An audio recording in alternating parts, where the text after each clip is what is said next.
এইমাত্র পাওয়া 2026 সালে উপবৃত্তি টাকা দুটি ধাপে দেওয়া হবে।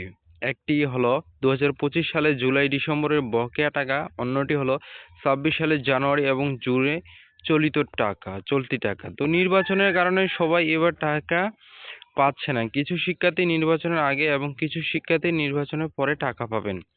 তো জানুয়ারি মাসের টাকা 2025 জানুয়ারি থেকে 29 জানুয়ারির মধ্যে দেওয়া হবে। ফেব্রুয়ারি মাসের তারিখে পরবর্তী জানানো হবে।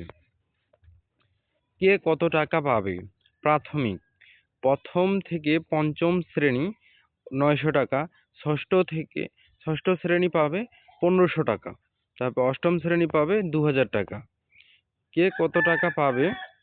তার মধ্যে থাকতেছে নবম দশম শ্রেণী 2400 থেকে 3600 টাকা, একাদশ দ্বাদশ শ্রেণী পাবে হচ্ছে 4800 থেকে 5800, আর ডিগ্রি পর্যায়ের শিক্ষার্থীদেরও উপবৃত্তি দেওয়া হবে। ষষ্ঠ থেকে দশম শ্রেণীর শিক্ষার্থীদের টাকা মূলত নগদ অ্যাকাউন্টে দেওয়া হবে। নতুন আবেদন ও আর্থিক অনুদান 2026 সালে নতুন উপবৃত্তির আবেদন এবং আর্থিক অনুদানের আবেদন ফেব্রুয়ারি মাসে শুরু হতে পারে। নতুন আবেদন ও আর্থিক অনুদান সরকারি বেসরকারি উভয় প্রতিষ্ঠানের শিক্ষার্থীরা আবেদন করতে পারবেন।